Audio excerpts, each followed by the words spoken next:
കോയിച്ചട്ടാ. ആ പറയട്ടെ ദുർഗേ. എനിക്ക് 1 ലക്ഷം രൂപ വേണം, ഇപ്പൊ തന്നെ വേണം. എന്താ വഴി? അങ്ങനെ ഒരു വഴി ഉണ്ടായിരുന്നെങ്കിൽ ഞാൻ എന്നേ ആ വഴി പോയേനെ. നീ കാര്യം പറ. ശീതളിന് സിസേറിയൻ വേണം. 12 മണിക്ക് മുമ്പ് 1 ലക്ഷം രൂപ ആശുപത്രി കെട്ടണം. അയ്യോ കൊഴിഞ്ഞല്ലോടാ, എൻ്റെ അവസ്ഥ നിനക്കറിയാമല്ലോ. പണിയില്ല. ഞാനിവിടെ സമയം കളയാനായിട്ട് ആ ബർഗർ കടമ്പോലായിട്ട് പടം വരച്ചോണ്ടിരിക്കുക. ഞാനിനി എന്ത് ചെയ്യും ഗോപിച്ചേട്ടാ? നീ സമാധാനമായിട്ടിരിക്കും, എന്തെങ്കിലും വഴിയുണ്ടാവും, നമുക്ക് നോക്കാം.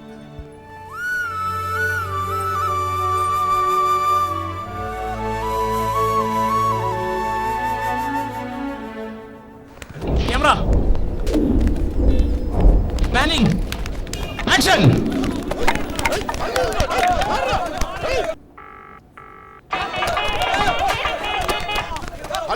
ഹലോ മൈക്കിളെ. മൈക്കിളെ, എനിക്ക് കുറച്ച് കാശ് വേണം. നിന്റെ കാണുമോ? 1 ലക്ഷം.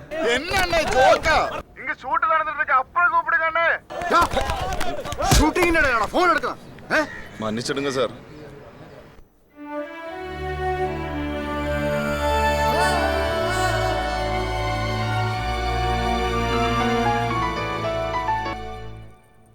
ഹലോ. എടാ ദുർഗെ, കാശ് ശരിയായടാ? ഇല്ല. ടൗൺ ഹാളിൽ ഇന്ന് മുഖ്യമന്ത്രി വരുന്നുണ്ട്, ജനസമ്പർക്ക പരിപാടി.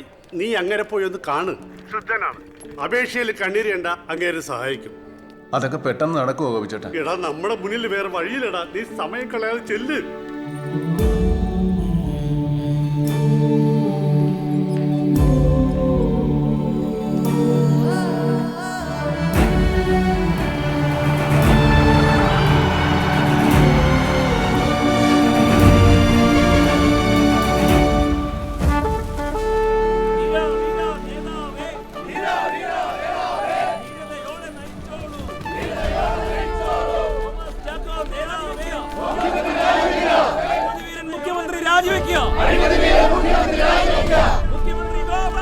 അല്ല സഖാവേ, നമ്മൾ ഈ മുഖ്യമന്ത്രി പോകുന്നിടത്തൊക്കെ കരികൊടി കാണിക്കുന്നത് ശരിയാണോ? ഒന്നുമില്ലെങ്കിലും കുറെ പാവപ്പെട്ട ജനങ്ങൾക്ക് സഹായം കിട്ടുന്ന ഏർപ്പാടല്ലേ? സഹായം തേടി വരുന്നവരാരെയും നമ്മൾ തടയുന്നില്ല. പക്ഷേ ഭരിക്കുന്നവനും ഭരിക്കപ്പെടുന്നവന്റെയും ഇടയിൽ ഒളിമറ പാടില്ല എന്നുള്ളത് നമ്മുടെ പാർട്ടിയുടെ പ്രത്യയശാസ്ത്രമാണ്. അതിലുപരി അത് നാടിന്റെ ആവശ്യമാണ്. ആ പ്രത്യയശാസ്ത്രത്തിൽ വിശ്വസിക്കുന്ന ലക്ഷക്കണക്കിന് ആളുകളുടെ ശബ്ദമാണ് നമ്മൾ ഇവിടെ ഉയർത്തുന്നത്. മനസ്സിലായ തനിക്ക്? ഓ,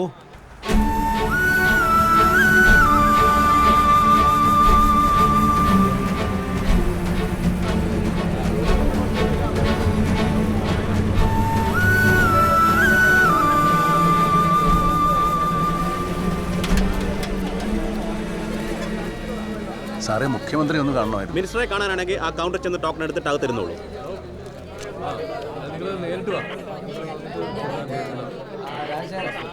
സാറേ, മന്ത്രി എപ്പോ കാണാൻ പറ്റും? എത്രയാ ടോക്കൺ നമ്പർ? 520.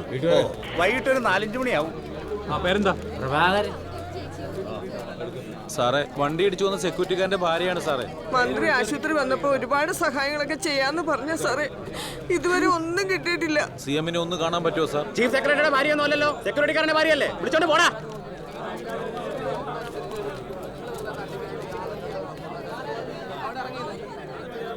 ഗോപിച്ചേട്ടാ, ഇപ്പോഴൊന്നും മുഖ്യമന്ത്രിയെ കാണാൻ പറ്റുമെന്ന് തോന്നണില്ല. ഇവിടെ ഭയങ്കര തിരക്കാ. നീ ഒരു പണി ചെയ്, ജനമൈത്രി പോലീസ് സ്റ്റേഷനിൽ ചെന്ന് അവിടുത്തെ SI നീ കാര്യം പറ. SI വിചാരിച്ച മന്ത്രിയെ പെട്ടെന്ന് കാണാൻ പറ്റുമോ? എടാ, പോലീസുകാർ വിചാരിച്ച ശബരിമലയിൽ ഇരിക്കുന്ന അയ്യപ്പനെ വരെ ക്യൂ നിൽക്കാതെ കാണാൻ പറ്റും. പിന്നെയാണോ മുഖ്യമന്ത്രി? നീ ഒരു 500 രൂപ അയാളുടെ കയ്യിൽ പിടിപ്പിക്കും, കാര്യം ഷൂന്ന് നടക്കും. ഓക്കെ?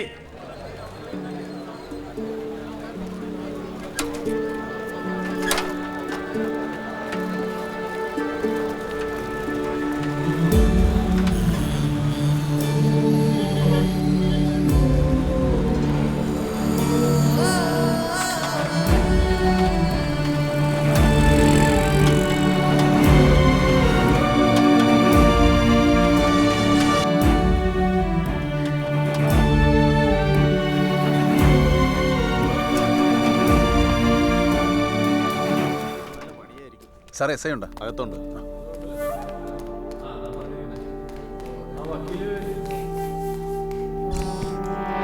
ഹലോ, ആരെ? എന്താ കാര്യമൊന്ന് വ്യക്തമായിട്ട് പറയൂ. എടോ, നമ്മുടെ നാട്ടിൽ CM-ന് പ്രൊട്ടക്ഷന്റെ ആവശ്യമൊന്നുമില്ല. എന്നിട്ട് ഒരു ലോഡ് പോലീസിനെ അവിടെ ഇറക്കുമതി ചെയ്തിരിക്കുക. ഇവിടെ ആണെങ്കിൽ ഞാൻ 4-5 പോലീസുകാർ മാത്രമേ ഉള്ളൂ. സാറേ, ആ നീയാ എന്താടാ? എൻ്റെ ഭാര്യ ആശുപത്രിയിലാണ് സാറേ. എന്താ സംഭവിച്ചത്, ആരാ പ്രതി എന്നൊക്കെ കാണിച്ച് ഒരു പരാതി എഴുത്താ. സാറേ അടിപിടിയൊന്നുമല്ല, പ്രസവത്തിന് കൊണ്ടുപോയതാ. അതെന്താടാ അടിപിടിയല്ലേ? അപ്പൊ പ്രതി ഇവൻ തന്നെ. എടാ പൊടി. ഓപ്പറേഷൻ ചെയ്യാൻ 1 ലക്ഷം രൂപ വേണമെന്നാ ഡോക്ടർ പറഞ്ഞു. നീ അപ്പൊ പോലീസ് സ്റ്റേഷൻ കടം ചോദിക്കാൻ വന്നാ? അല്ല സാറേ, ജനസമ്പർക്ക പരിപാടിയിൽ മുഖ്യമന്ത്രിനെ കാണാൻ പറ്റിയ സഹായം കിട്ടുമെന്നാ പറയുന്നത്. അതിന് 2 മണിക്കൂറിൽ ഓപ്പറേഷൻ നടത്തും. സാറ് വിചാരിച്ച എനിക്ക് മുഖ്യമന്ത്രിനെ കാണാൻ പറ്റും. വെറൈറ്റി പരാതിയാണല്ലേ. CM അങ്ങനെ നേരത്തെ കാണാൻ പറ്റത്തില്ല. നിനക്ക് കാശ് കിട്ടിയാ പോരെ? ആ, അതിനുള്ളൊരു വഴിയുണ്ട്. നീ വാ. ആടാ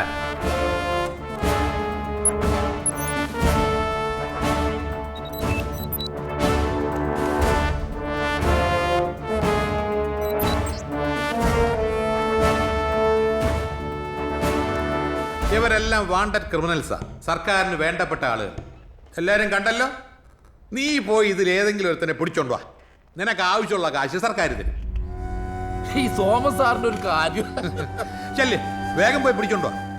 2 മണിക്കൂറിനുള്ളിൽ ഓപ്പറേഷൻ നടത്തേണ്ടല്ലേ? ചെല്ലേ.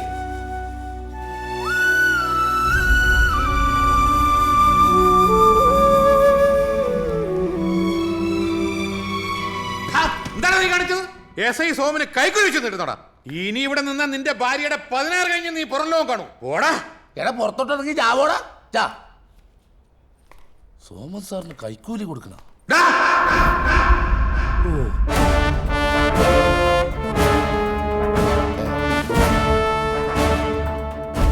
ഏതായാലും നീ ആശിച്ചു വെച്ച് നീട്ടിയല്ലേ, ആ കാശ് അവിടെ വെച്ചിട്ട് പോയിക്കോ. ഓ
ദുർഗ, 2 മണിക്കൂറിനുള്ളിൽ സർജറി നടന്നില്ലെങ്കിൽ കാര്യങ്ങൾ നമ്മുടെ കൈവിട്ടു പോകും. എന്തായാലും പെട്ടെന്ന് വേണം.